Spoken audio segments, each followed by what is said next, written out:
Hello, everybody. Welcome to Thursday night, and it's Uncle's Throwback Thursdays. Glad you're here with me tonight. Got a really good guest on tonight. Grammy-winning banjo player Charlie Cushman is going to be on tonight, and you'll enjoy our talk. I've known Charlie a lot of years, and that guy can play the banjo. So anyway, we're going to have Charlie on tonight. I always like to show you something going on here, something of interest. And this tonight, it's my son Matt got me this. I'll have it on my wall pretty soon. But you folks know how I'm into the space stuff. In fact, if you look right over my shoulder there above Bill Monroe, my wife Lisa got me that canvas of Buzz Aldrin on the moon. It's actually Neil Armstrong took Buzz's picture, and a lot of people always thought that was Neil Armstrong, but that's Buzz Aldrin there on the moon. But anyway, glad to have you here tonight. As I mentioned, Charlie Cushman from the Earles of Leicester will be here, calling in here shortly. Always kind of bring up things of interest for the day, and today it's kind of funny.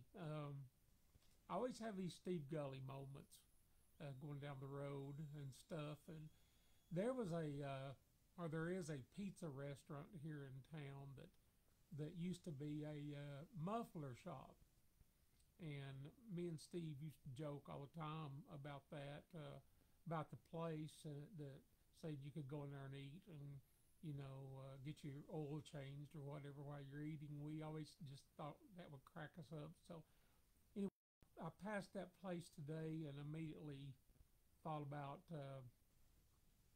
Steve. I mean, one of the things he said is, we go in there and get a pepperoni and get a muffler put on at the same time and watch them do it. And I just run into things all the time that remind me of that guy. I really miss him, and I know the world of bluegrass misses him, and he's going to be a bigger void once we get back over after this corona and start playing live shows again. So want to mention with the All-Stars, Steve played with us, and Gina Britt is the new banjo player. Our bass player with us, she plays banjo with Sister Sadie, but she will be playing bass with us. Great singer, great person, known her a long time. Howdy there, George Campbell and Robbie Turner out of Alabama. Glad to have you here with us tonight. And I got to quit saying so much. I always catch myself and keep doing that. So got to remember that a little bit. Be sure and hit down at the bottom if you're on our page, like our show. Just write a comment or write like it. It kind of helps with a lot of stuff. Helps me get bigger guests in here, and that's something that's going to be a regular thing with me, is getting great guests in. And I had J.D. Crow last week, and Charlie Cushman will be here tonight, and I hope I've got my audio problems fixed. I mean, it's hard to test without actually being live on air. So anyway, we'll scroll down here and see who all's checking us in tonight. Hello, Bryn Westwood and Randy Greer. Can't hear me? You guys can hear me, can't you? Can you hear? Hello, Doug. Can you guys hear me? Someone said they couldn't. So just want to make sure you can. Because I am talking. Let me boost some volume here a little bit. Hopefully that's better now. I can hear myself better. I hate hearing myself, but I have to do that to get out to you guys. Okay. I think we're good. Let's see, let's go read these. Who can you get bigger than Charlie Cushman? I don't know that, Gary. He's about as big as they come. Volume's low. I'm gonna get it up there. I'm gonna crank it a little bit. How's that? Is that better? Is that better? Okay. I hope that is. I just need to crank it up, and I need to crank up Charlie's mic when he calls too. So a lot of people's in tonight. My buddy Doug Klein. Doug is a great drummer, good friend of mine, and let's see, a lot of people. Hey, there's David Kelly out there. Mary Travis saying it's much better. It's a microphone deal with me. It's what it is, and I could take it down and do an Elvis and hold it, but I don't want to do that. Hope that's better. I'll scoot a little closer. I know that's better because I can hear myself. So anyway, I hope everybody's had a good week, and glad y'all are here. We can take a break from all the election talk and everything. We've all been stressed here for the last couple of weeks with everything, and we just need sometimes to come up for air and get a break because politics and all that stuff's important, but don't let it control your life. I would rather sit down and have my dobro playing along with something I'm listening to. So I would rather do that any day much more than sit and fuss with somebody about politics. So we're not going to do that here. But coming to IBM time, we might do a little politics, try to get some votes and stuff. But I've mentioned before I'm working on a new dobro record that is actually not mine. It's something I'm producing, but I'm part of it. It's going to be called The All Stars of Rezo, and we got about 23 players on there right now. Some of the biggest names in the Rezo field is going to be on this record, so I'm real proud of it. I'm getting very close to having the details done, and it's doing good, getting some good stuff. I want to go here a little bit and say hello, Jerry Vincent Parker and Ray Collette, and a buddy of mine I went to high school with. I think we went to high school together. I wasn't there a whole lot. I took administrative leave, usually 4 days a week. So Betty Edmonds and Barry, good friend of mine, on, and another good friend, Bud Armstrong. Glad to see you, Bud. You better not leave tonight like I expect you will. You probably have something come up, but I'm gonna keep up with you. Make sure you don't leave on us. We got a lot of people tonight. Robbie Garner, Kimberly Ann Clamola. Yeah, usually have Bluegrass Channel on cable on most of the day. Regular TV's garbage to me. Thanks for music.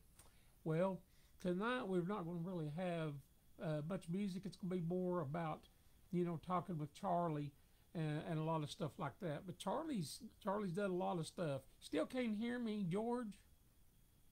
I'm gonna have to get a clip on or something. I got my mic cranked pretty hard right now, so I don't know if I can do any more than that. I hope Charlie's loud enough. But anyway, let's see what else we got over here rolling down. Just got a lot of people on tonight, and we had a good crowd last week for J.D. Crowe, and I'm gonna have J.D. Crowe back again. I see what's wrong with my microphone. I just need to pull it down a little bit. Watch me break it. Be my luck. Let's see. I think that's got to be some better. Anyway, J.D. Crowe had such a good time. I think we're going to have him on again. We just started scraping the top of the ice with him.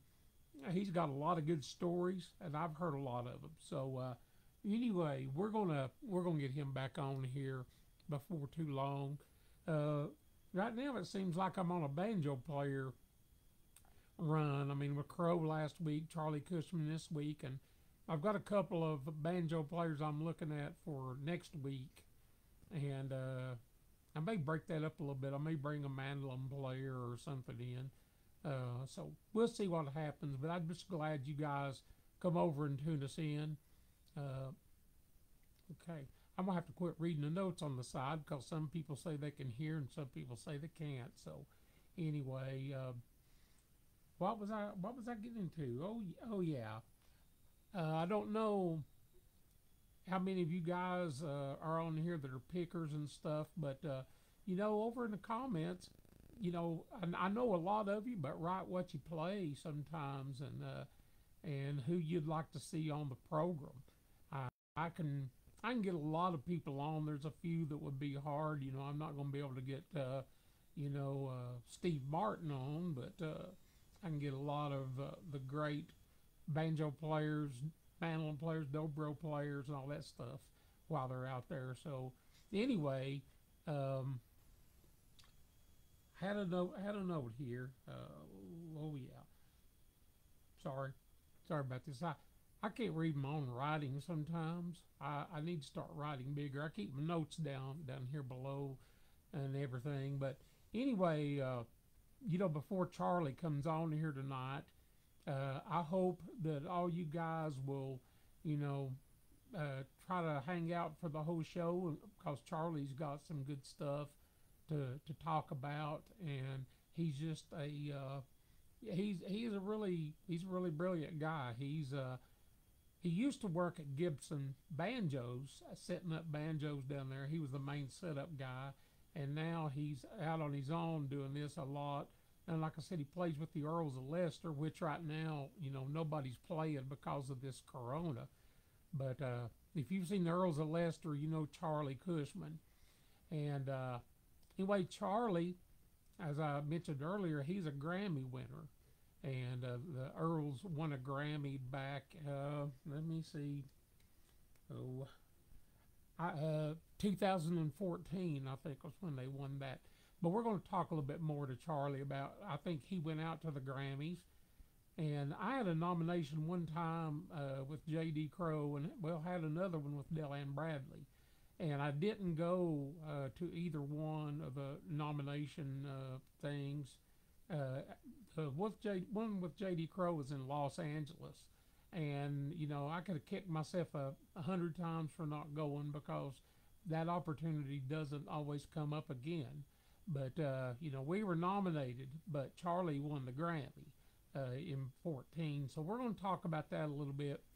Charlie also likes to talk about, he and I have something that we do that kind of in common, that we both are into old floor model radios.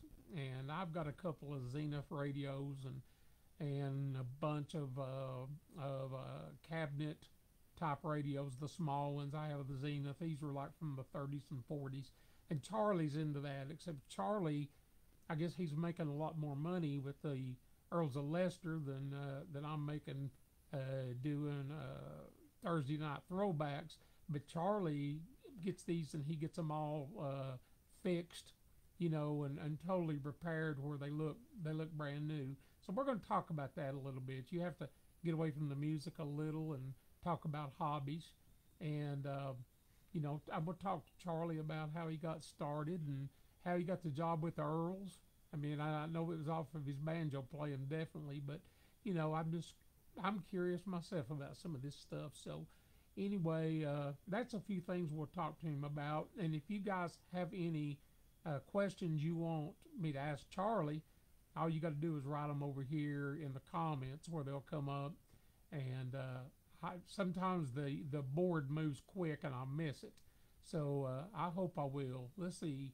Tom Richardson, I'm a banjo player, but I love hearing the stories about the time with the legends of bluegrass. That's really good because I do too. And when I get to talk to guys like Charlie, it's really good for me to do that because I learn a lot. And let me flip my screen just a little bit. I want to get the camera a little bit more straight. I learn a lot in all these interviews, and like last week, I had mentioned I worked with J.D. Crowe for 11 years with the New South. We came back a year and did the flashback band with him. That's Charlie, but I still learned stuff about Crowe.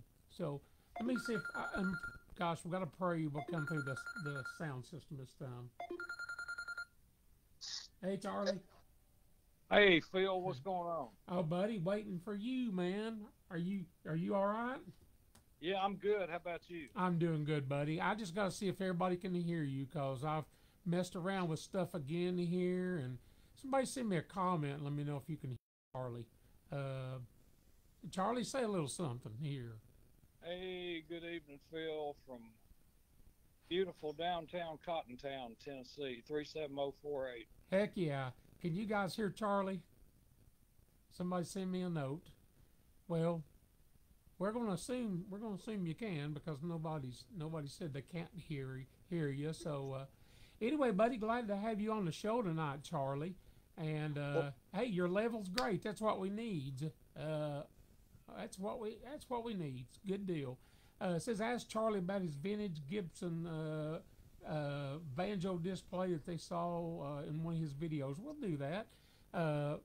First of all, I'm just glad to have you on tonight, Charlie. A lot of people out waiting to hear from you, and I just want to. I mean, I've known you. I think I met you in about '88 or something like that or so, and I'm wanting to think I either met you at Steve Thomas's house or the Bell Cove or somewhere like that.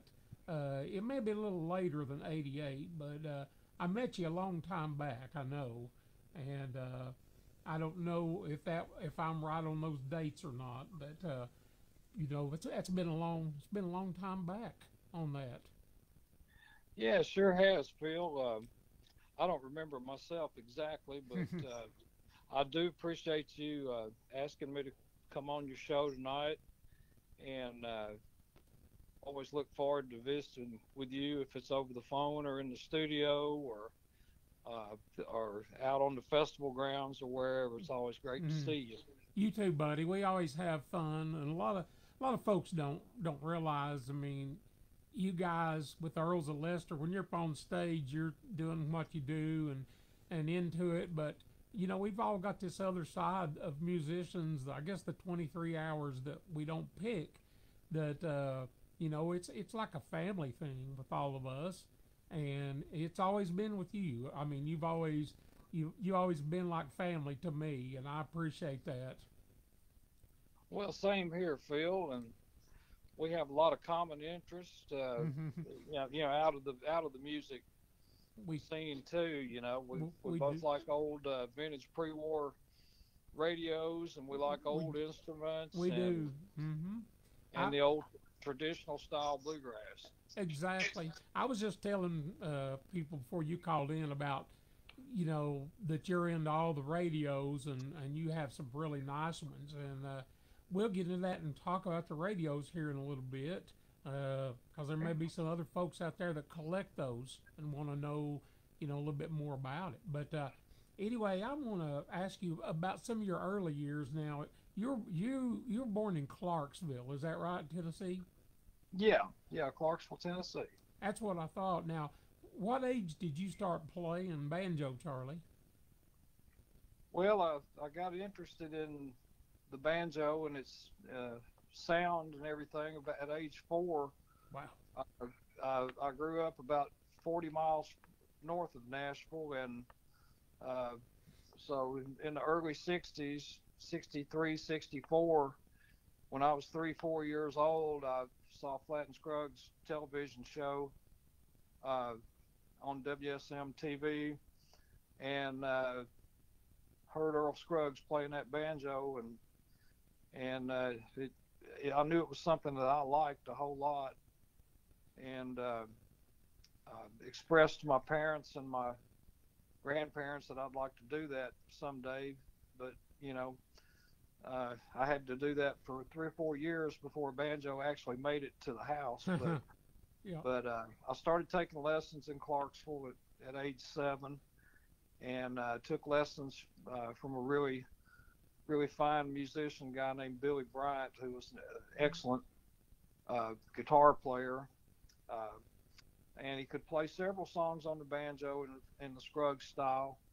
And we actually started in the Mel Bay book that was called Fun with the Banjo, and I started out playing with a flat pick. Wow. And playing nursery rhymes, London Bridge, such as that. Just very elementary stuff. And anyway, I told him that I'd like to do the Three Finger book of Mel Bay's, and so we got that. And of course, the music store had all that stuff in stock, and we grabbed that book and started learning out of it, and went through that book within the next few months. And the whole time I was not taking lessons. I was at home trying to figure it out myself, and come in one week with my dad, and I had a little portable record player with me, and I brought it into the store, and I had a Flat and Scruggs record on there that I had tried to learn from, and I played it for my teacher. It was the 65 version of Foggy Mountain Breakdown, which is a great version. It's a little more sedate than the original, but played along with the record as best I could. Again, had learned it on my own, and my teacher said, "Well, I can't give you any more lessons." He said, "I can't take your dad's money anymore." He said, "You can do that. You can learn how to play the rest of it by yourself." So that's my earliest beginnings of attempting to play. You know, I had my dobro teacher wasn't a dobro player, and he took me on. And what he would do he would come in about 30 minutes before I did and learn something and then teach it to me. So he stayed about 30 minutes ahead of me on playing week to week. So anyway, I understand. And my first book too was one called Fun with the Dobro, Mel Bay. I still have it. And, yeah.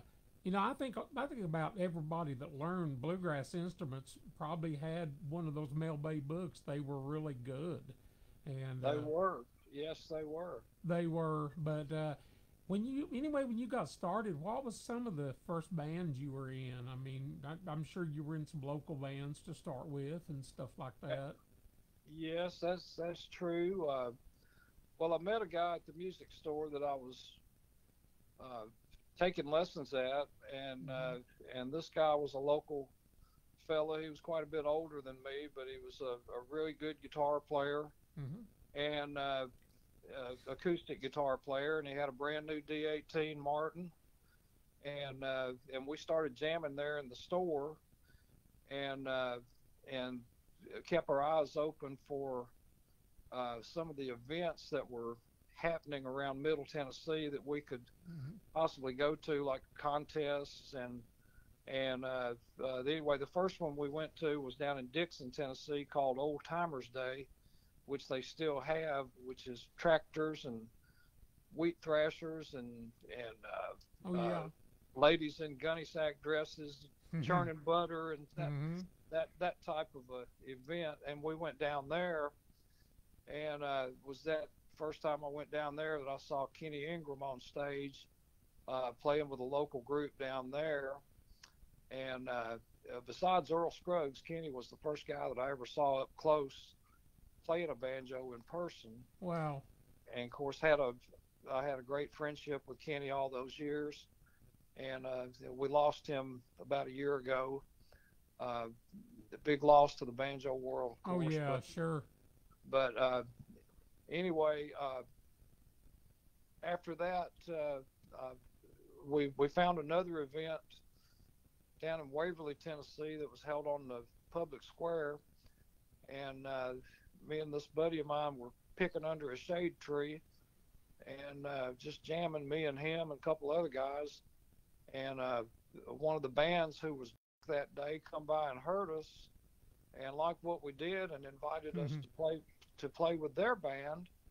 And long story short, that turned into being invited to play with this country band down in Waverly, Tennessee, and they played a weekly radio show from the American Legion Hall.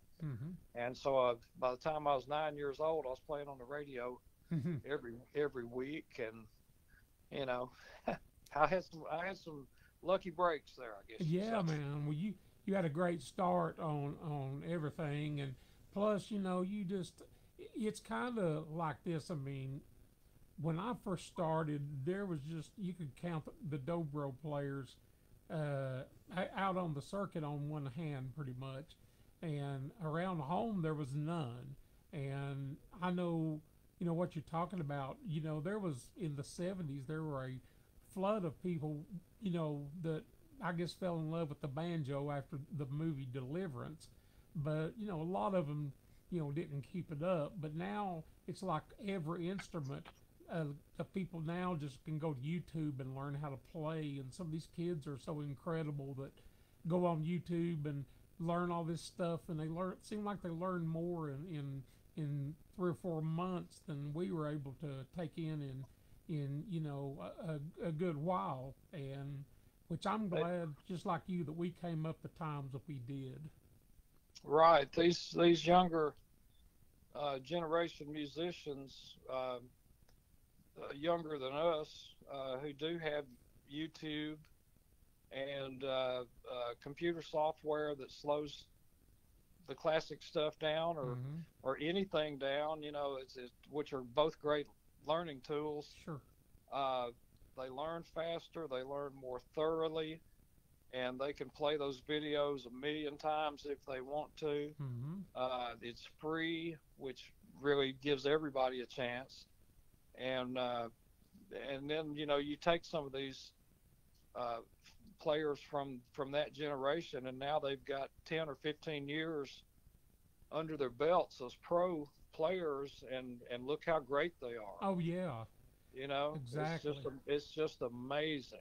It is. It's a flood of musicians right now, and especially with the pandemic, so many people were sitting around spending time learning and stuff. And I guess I'm opposite. I spend all my time wrapped up in a blanket and watching TV. I need to do something more, I guess. But anyway, let me ask you about doing banjo setup. Now, you were at Gibson for a while. I worked with Gibson for 2 years. I was called in because they were having some technical problems with their banjos and the specs, and we got all that straightened out really quick. And I worked with them for 2 years as their setup guy, and I learned in the process. I learned how to build banjos and fit necks and kind of hone my setup skills along the way. Right. And anyway, started building my own business while working for Gibson, because people were hearing that you could take your banjo to Gibson and get it set up. And so I did work with them 2 years, and it was an honor to be a part of that team down there. After that, I went to work in George Gruen's repair shop for 2 years. Wow. And continued learning and getting my name out there, so to say. Right. And due to economics, while working at Gruen's, gasoline hit $5 a gallon, and my wife and I just bought a new car, and it was not feasible for me to continue driving 60 miles a day to work for George's repair shop. So I moved all my stuff home, and then things really took off. Oh, yeah, sure. And so I now have a really good business that I do out of my home, and I meet people from all over the world, right. And people send me instruments from all over the world, and it's a great thing to be able to work at home. Oh yeah, be able to jump up in your pajamas and go do some work and not have to get in the car is pretty good sometimes, isn't it? I have a friend that is a local newscaster, and I've been on his show a few times, and it was funny in the summertime to go down, and all the news anchors would have on a jacket and a tie, and then have on a pair of golf shorts and tennis shoes, because you couldn't see them from the waist down. And I guess a lot of them, when they were getting done, they would just get rid of the jacket and probably go golf or something like that. But it is good to be able to do your business at home, and you're one of the best setup guys in the whole world, I know, because all the banjo players I know always talk about taking their banjos to you to get them worked on. So I appreciate that, Phil, and I appreciate all my friends and my customers, and it's been a tremendous blessing to be able to do what I like to do. Sure. I'm as passionate about banjo setup as I am about playing. So right. folks have been mighty nice to us. Well, buddy, speaking about playing now, you work with the Earles of Leicester. Who is that? I saw him one time, but the guy didn't look like you. He had on a little hat and a string tie, so I don't. Well, some people have to put on funny clothes to make a living, you know. Well, how's that going? I guess the pandemic, you guys haven't played in a while, but maybe you have. I don't know. No, we the last show that we did was last year in 2020, Valentine's Day weekend, February 14th and 15th. Wow. Of 2020 was the last time we were on stage together. This pandemic went into effect around the 10th or 15th of March last year, and our group has for years has played some of the bigger national festivals. Sure. And those festivals that we were booked on for last year, they did not postpone them. They canceled them. Right. Due to the uncertainty of this whole thing. Sure. And so anyway, we've not been on stage since February of last year, and we're hoping that we're going to be back on stage somewhere a few times, for 21. But sure. Again, I haven't heard anything, so I don't think anybody is able to make a solid playing schedule right now that I've heard of. Well, see, I do the talent buying up at Bean Blossom, Indiana, at the Bill Monroe Right. Music Park, and we scheduled our June festival, which that's a lot of work because you do contracts on everybody, and we run 8 days, so 5 bands a day. You got 40 bands, 40 contracts, and all that. Well, we did all that and then had to cancel, and then we decided to do a mega festival, do 8 out in the fall, put Uncle Pen and that together, so we booked 40 more bands, or I booked 40, and have to cancel again. And plus, with my own band, we were booked there, so it's just hard times right now. But I'm hoping it'll get better when maybe this coronavirus lifts a little bit and people are able to get their vaccinations. And I know I'm ready to get one because I'm such a high risk with all my health issues. So Right. I'll be in line. I don't know when, they'll get me in. They may roll a casket in there and say, hey, this guy here needed his shot, and you guys were 2 months late. So I hope that's not the case. But anyway, let me talk to you about a few other things. Let's talk to you about the highway, the Tennessee Music Highway. Is that right?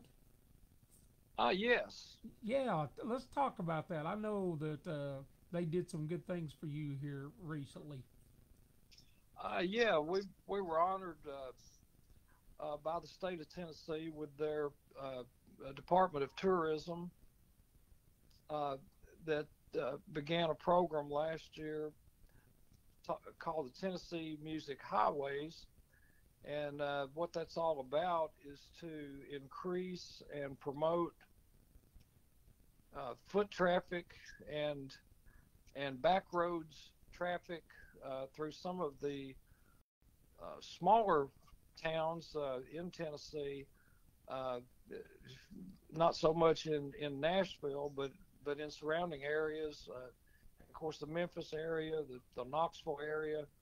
It's a statewide program, and what they did is they researched and found some musicians from different cities in Tennessee and profiled them as candidates for doing a tribute or signage on the roads, mainly in foot traffic areas. They tell me to give the tourist a bit of history in different cities, featuring different musicians that and venues also that could entertain these tourists that come into Tennessee, and they say, "Oh my goodness, look, Jimi Hendrix bought his first Mm-hmm. guitar here, Mm-hmm. or this theater, I'm Sure. speaking in particular of my hometown of Clarksville, Tennessee, Right. which Jimi Hendrix is believed to have bought his first guitar at the same Wow. music store that I took my lessons Mm-hmm. from. Were you at Hughley's? Is that where you went? No, it was a music store called Okay. Collins Music Store. Hughley's was actually in Nashville. Okay. We had a Hughley's here too, and that's why I Yeah, wondered. Okay. yeah, yeah. Hughley's was had several satellite stores back Right. in the '60s and '70s. Sure. Sure. But anyway, this program initiated by the state of Tennessee Department of Tourism uh, features. Uh, well, I can tell you a couple of other guys they featured. They did a placard for Jamie Daly. They did one for Mike Snyder. They did one for me.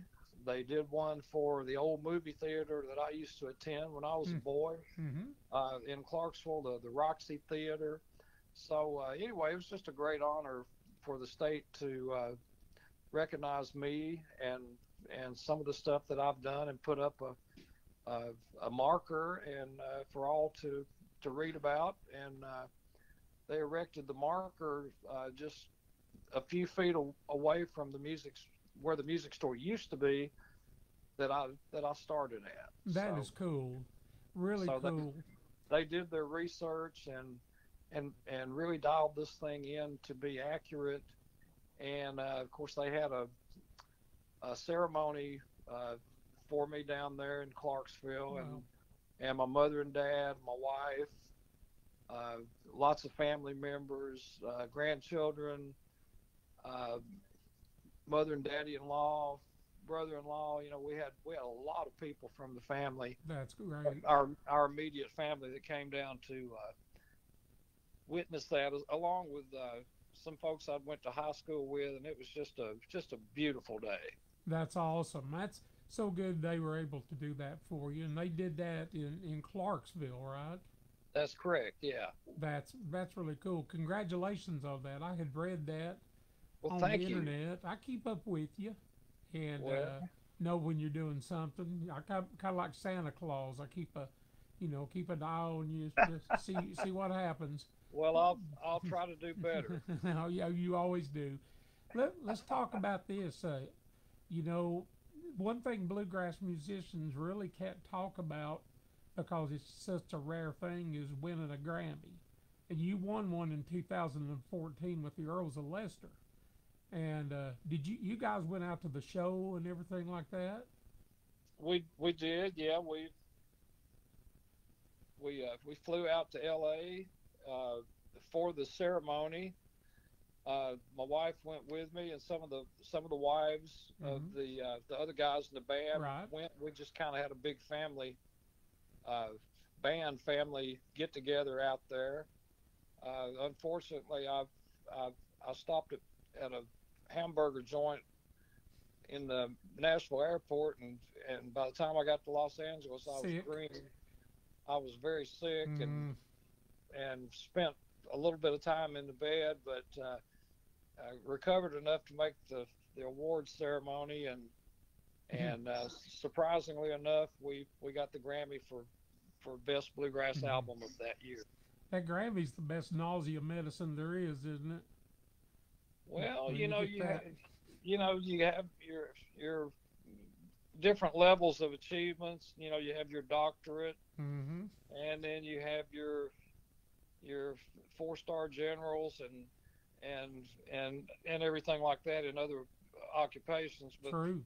for the musician, the Grammy Tops. is all of that, Yeah. Yeah. and more, I guess you'd say. Oh, when I played with JD in 1995, we got a nomination for our album Flashback, and which we Yeah. didn't win that year. But I didn't go out, and I could have kicked myself 1,000 times for not going out, to LA for all that because Grammy nominations and then wilder than that, a winning a Grammy is something that just don't come around every year, and I ever get the chance again, I'm going out for that. But congratulations to you, Charlie, on that. I mean, that's a huge thing for bluegrass players or any genre of music to win a Grammy.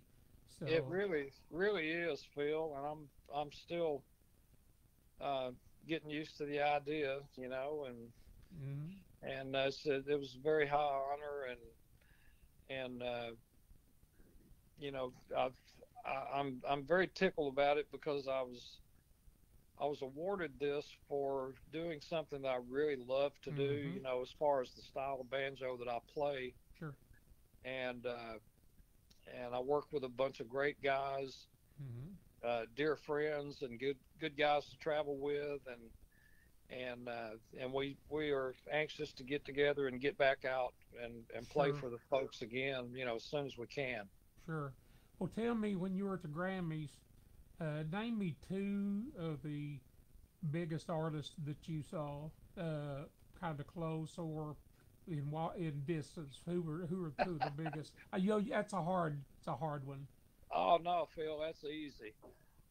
No, my wife and I were sitting in the stands, pretty close to the performing stage, Mm-hmm. and we were, I don't know, we were probably 40, 50 feet away from uh, Tony Bennett and Lady Gaga Wow. and Paul McCartney. Hmm. I don't know if it gets any bigger or That's better than that, that's but that's the top. that's an easy question. That's the top right there, the heap. So I hope you guys. I hope that you get to go out there again. Get you another one. Well, And it would be a surprise, but of course it'd be an honor too. yeah, well, you deserve it. You guys. A lot of folks that haven't seen the Earls of Leicester, they put on an incredible show, and you need to get out and see them. And Charlie, I've got some people asking some questions over here. Okay, A guy named Jim Durbin knows you. He said, "Tell Charlie the clock guy said hello." You know Jim, I'm sure. let me tell you what, Jim Durbin is an amazing watchmaker. Mm-hmm. He fixed a clock of mine. He fixed a 1906 sessions regulator clock for me Mm-hmm. about a year ago. That's in my music room that I see every day. Mm-hmm. And although the clock was made in 1906, it is very very accurate and just about as accurate as my cell phone. See, Uh, that's awesome. You need to hook me he up with him because I've probably got 10 old clocks dating back to 18. I think one is 1865. Same year Lincoln was assassinated, and it's a. I want to think it's an Ingram, but I'm not sure. But I've got a lot of the mantle clocks. If it's got the columns and stuff on them oh sure, and yeah. stuff. I've got a lot of those, and then uh, I have probably five cuckoo clocks, and I had to turn them all off because they were going off at once on the hour. And it was driving us crazy. So my wife made me move all my clocks out to the den. So a lot of them were. I found a bunch of them that's back under my train set. I didn't know I'd forgot about, but I need to get them out because I love clocks too. Well, So. I do too. And if you ever have any issues uh, with the way your clock runs or Mm-hmm. performs, Jim Durbin. Is the I've, man. I've used a lot of clockmakers in the past, but Jim Durbin is the best I've ever seen. Where's he located? He's just recently moved over to Greenville, Kentucky. Hmm. He was located in Owensboro, Kentucky for a Okay. long time, Okay. and has just recently moved to Greenville. And Jim, if you're listening, I got a couple of clocks, man. When you get ready, I'll bring them to you. Oh, see, Jim, I got you some business by having Charlie on the show tonight, so that worked out. You owe me a commission, Jim, when he brings them in. That's right. I won't He'll put. take care. He'll take care of you. He's a veteran. He's a fine man. Oh, I that's guarantee awesome. you. Glad to have him in. Let me read some others too. You had Kimberly Ann Clamolis, and she saw the Earls of Leicester in Connecticut, and you guys did an excellent show. So you guys probably been up there a few times. But now I got a buddy of mine named Bud Armstrong that's on here, and Bud he used to be the Knox County law director. He may still be. I'm not sure. I didn't. I know Bud. I sure do. Yeah, I know from Banjo Fawn. Yeah. That's right. I was going to joke and say I didn't vote for him, but I always vote for Bud. He's one of the good guys. But he wanted me to ask you a little bit about Mike Snyder. Yeah. Yeah. What would he like to know? I wonder. Let me read. He wants to know what size of underwear he wears. If you could tell him that.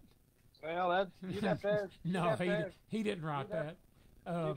You'd have to ask Sweetie about that. I don't know that. Oh, yeah. He's just wanting to know if you have a good Mike Snyder story. Oh, yeah, but we don't have time for that, man. Yeah. I worked with Mike, had the pleasure of working with Mike for 14 years on the road and at the Grand Ole Opry and recording with him. And Mike Snyder is a prince. I tell you, he's a great guy. I've got millions of stories that I can tell about him, and they're all good. Oh, yeah. He's a fine guy. Well, we always get to hang out with him at Banjo Fawn, and I know they're not, Banjo Fawn, I guess, would have been this past weekend, but I'm looking forward, hopefully, this next year that we can all get together and do Banjo Fawn, because I'm not a banjo player, but I sure enjoy going down there and seeing all the banjo playing guys, and now it's mandolins and guitars and everything, and it's kind of homecoming, to go there. But I have another one for you. You know this guy really well. He's blood connected to one of your members in the band, Gary Tulloch. Oh, sure. Yeah, Gary said if you have time, ask him about how the Earls were assembled and how the group worked out the arrangements and stage act. I know that's probably a lot of stuff there, but why don't you just tell us kind of how you guys were assembled, who called who, and stuff like that? Well, my good friend Johnny Warren, who of course is the son of the late Paul Warren, who was a Foggy Mountain Boy for 20 years with Lester and Earl, and later with Lester Flatt. Johnny and I started back around 2000. We started doing tribute albums to his dad because his dad knew these many hundreds of maybe thousands of fiddle tunes, and Johnny wanted to do one tribute album to his dad, and he wanted Earl Scruggs on it, and he wanted one of the Graves guys, which was at that time, of course, Uncle Josh wasn't around, but we got Tim Graves on it, we got Curly Seckler on it, and Johnny told me, he said, I want a Scruggs, a Warren, a Seckler, and a Graves on this record. And so we pulled that off. We asked those guys, and they graciously agreed to do the sessions with us. So anyway, that was our first tribute to his dad, and then it got such a great response that we decided to do a second tribute record, and we did that, and it got good response. And then Johnny and I started doing our own partners on our own solo project together, and one of the tunes that we cut was Randy Lynn Ragg, the great banjo tune that Earl Scruggs did and wrote, and there was only one guy that we knew of that could accurately reproduce Uncle Josh's classic dobro break on that, and that was Jerry Douglas. And so we brought Jerry in. Of course, he played on a few more on that session too, but we brought Jerry in, and we already had the tracks made, and all Jerry had to do was come in and lay down his part. And so he laid down his part on that and several other tunes.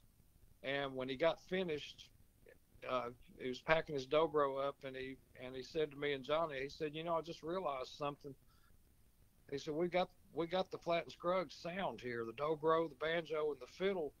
What do you guys think about maybe putting a group together and going out and playing this stuff for some people and see if we can have some fun with it? Mm-hmm. And of course, Johnny and I agreed. And said, yeah, we're ready anytime. And so anyway, we started thinking about other people to help. And Sean Camp was brought in, and then Jerry at that time was still working with Allison Krauss, and Barry Bales was playing bass with Allison and Jerry.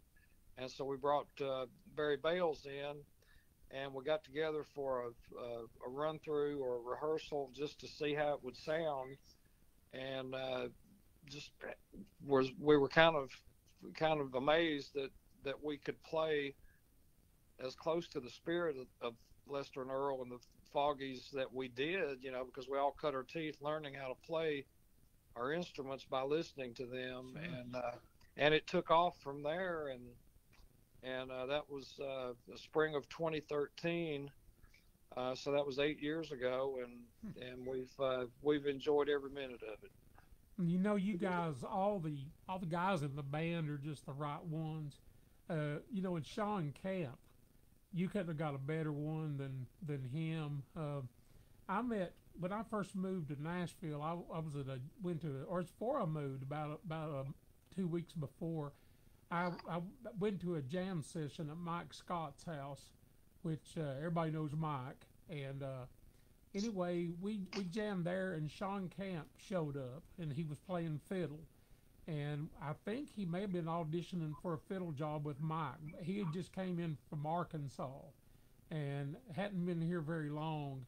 But, I didn't know, I'd never heard him sing till later on when he started doing some of his country stuff. And man, with you guys, he's just the perfect front man.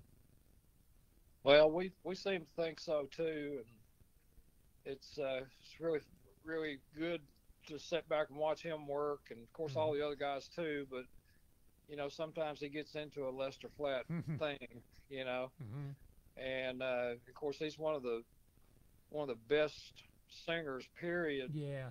In any genre, but he's of course he has his own music too, but he can wear the clothes of Johnny Cash or Lester Flat or Roger Miller or pretty much anybody you could name, Oh yeah, he's just so talented, but Sean's such a nice guy too, and it's just everybody in your all's band is just a perfect match. And I don't know what I was thinking when I was talking. I was thinking Paul Warren, but I was also thinking Jake Tulloch when I saw Gary up there. That's why I said a connection. I don't know what I was thinking, but Gary's Jake Tulloch's I think his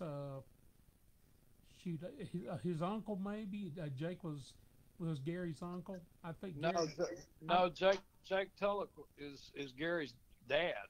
Oh, okay. I did. That's right. I knew that now. I knew that.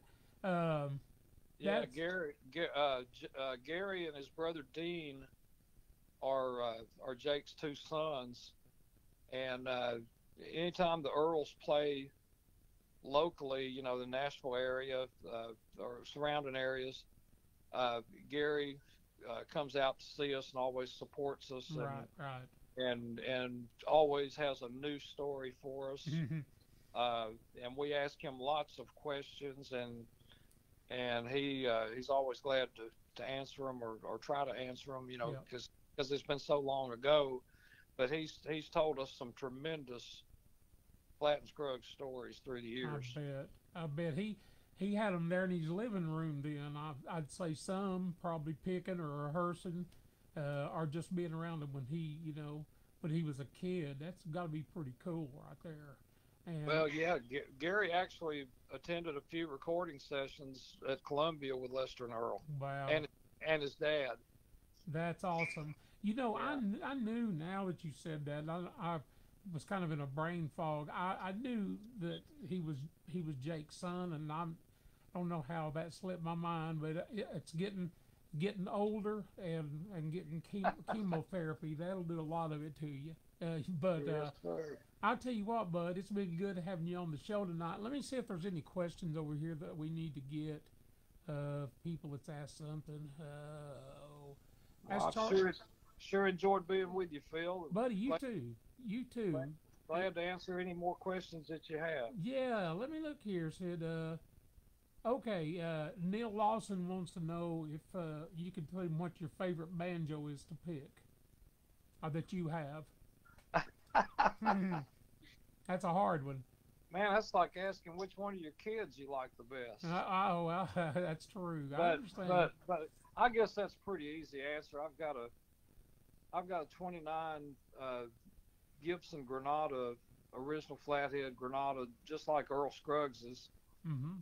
And so it is my go-to banjo when I'm doing the Earles of Leicester shows.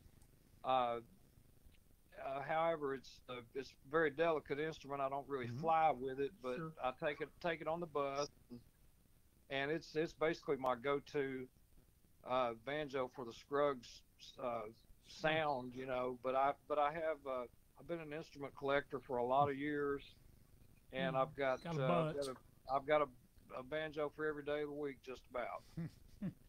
Well, that's awful good to have that many, because you just never know when when you might have to sell a few to get a tank of gas. It's just you never know. I got some firewood if I need it. Oh yeah, burn that first. Exactly. Neil, let's see. Let me get a couple others here. Oh yeah, Bud Armstrong again. Now Bud, that's two. If you do another one, we're gonna charge you, but we're gonna let you through. He wanted to know if you've seen Sonny Osborne lately and how he's doing. I don't know anything about Sonny these days. It's been quite a while since I've seen him. Sure. I know he does a blog online that's called Ask Sonny Anything, and I think you can see that on Facebook, and it actually has the mechanics to where you can write in and ask him anything that you'd like to ask him. So maybe Bud should ask him, write in and ask him how he's doing, because I haven't seen Sonny. I haven't seen Sonny in several years. See, I'm the same way, and I know his blog you're talking about. You can go read old blogs over at Bluegrass Today, and that's where it's at. Yeah, that right there you can read. There's probably somewhere in there somebody's asked about his health and stuff, but old buddy, I think me and you, I think you've answered all the questions. And buddy, I appreciate you coming in tonight. You don't know what a big deal this is for me to get you, and for the people that's tuned in tonight. I mean, we've got a lot of people that's been online tonight watching me, and I'm gonna figure out somehow. I'm not real computer literate, and I want to learn a little bit more about maybe starting to do this through Zoom or something like that, where everybody can see everybody, but they sure can hear you tonight. Well, just for the record, I did take a bath today and put on a clean shirt. I was hoping to get to use them, but I guess that was all in vain. Well, what you do as soon as we're done, you take them off and go hang them up and use them tomorrow. Absolutely right. It's the Bluegrass way. That's exactly. I'll let you go, but it's great having you tonight, Charlie. And I've got a few more minutes on my show, so I'm gonna let you zip on out, and hope we can do this again sometime. We've all learned a lot talking to you. Well, Phil, I appreciate it so much that you'd invite me to do it, and I'll be keeping up with you as usual on social media, and I want to thank everybody too for listening in, and like Bill Monroe used to sing, y'all come see us, and we'd love to see you, and hope to get to see you out on the music scene. Same here. This year, and once again, Phil, thank you so much. Same here, buddy. Appreciate your time, and you have a good night, bud. Okay. All right, bud. You too. Take care of yourself. See you now. Bye bye. Okay. All right. Bye bye. Let me get disconnected here. All right, there we go. Well, I hope you've enjoyed getting to hear Charlie talk a little bit about things that things that he's done, what he's doing, and stuff like that. I mean, Charlie is one of these guys that, and bluegrass in general is like this. There's no big superstars in this music. Everybody is so approachable, and that's why I like playing it. And Charlie's one of those guys that's just it's so approachable. Same with all the Earls of Leicester, and all the musicians out there. Now I know probably years ago it was probably a little different than it is now, but now it's just or maybe it's because it's in my generation that I think like that. But I'm sure they were all good and friendly back then too. But right now it's just it's a real good brotherhood of musicians. And anyway, before I get out of here tonight, I always try to say something inspirational. I'm not a preacher or nothing like that, of course. Sure don't want to be, because I mentioned on Facebook earlier tonight that I had a preacher friend say the most dangerous job that most people or an occupation could do is to be in the pulpit of a church and be uninformed. And I thought about that a lot, and that makes a lot of sense. If you don't know your Bible and you're up in a pulpit trying to preach a message and you don't really understand it, you could send a lot of people down the wrong road. And a couple of my pastors, we've talked about that we go to some different churches, because I'm always looking, or we're always looking for a place that really that we can feel the presence of the Lord there. And it's funny, so many churches here lately that we've been to, we just don't feel that. But I've been to a few that the pastor would mesmerize us, just, but the sermon and everything. And we had one that I always said he was like listening to Alison Krauss sing. He drew you in. And the thing about it, he was the one that had said that most dangerous place to be is in the pulpit if you don't know and aren't prepared and don't understand what you're saying or what you're talking about. So, I mentioned on Facebook earlier tonight, and I'm a musician, but it's kind of, with me, seems like the churches nowadays, I remember the days of having a choir, and they would sing and then the pastor would preach. And so many churches these days, it seems like you go in and it's like a rock show. They've got all this different music going on and lights and all that stuff, and then the pastor is there 10 minutes at the end to pass a collection plate. And I like to go somewhere where I can hear the message and hear the sermon.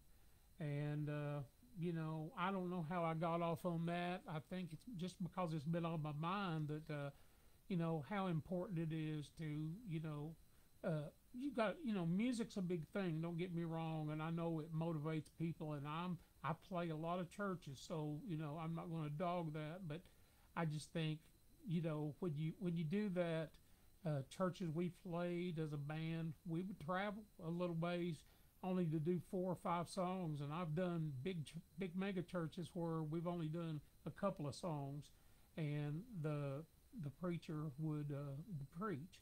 So that's just something to do with what inspires me and things like that. And I don't get inspired super easily, but when I hear certain things that trigger my attention, I want to hear more. And but when I want to hear more, I want to hear stuff, as I mentioned, that's correct. When somebody reads the Bible, I want to be out there listening to somebody that knows what they're talking about and knows where it's coming from. And that's what I kind of look for. And if You know, I'm not telling you to leave your church or anything, but if you go around to a lot of churches like that I do, you know, you'll know when you find the right one. And I have found the right one several times, and then the pastor will leave. And anyway, I enjoy going to different churches though when we do that, because you get to hear, you know, different styles of preaching and stuff like that. But you also, you know, I can pick them out real quick. The churches that I don't want to go back to. So anyway, you guys have a great week, and stay off the TVs and the internet, and don't let these politics get you down. It's not worth it. It's not worth getting on Facebook and running off and losing friends over politics. So don't do that. There's a button on there called a snooze for 30 days button, and I've had some really good friends I don't want to lose, but I can't stand to read so much just every post, it seems like. So I snoozed a lot of people for 30 days. I've not snoozed any of you guys, or you wouldn't be able to get on tonight and watch. So anyway, I thank you for tuning in. We ran a little over tonight, but it was just great having Charlie Cushman. I don't know who I'm going to have next week, but I'll let you know in a couple of days. But it'll be somebody good that we have, and maybe another banjo player. But there's you know, some other directions I may be going and split it up. So anyway, God bless you. Have a good night and take care of yourself. And I will talk to you later. And I'm going to sign on out. See ya.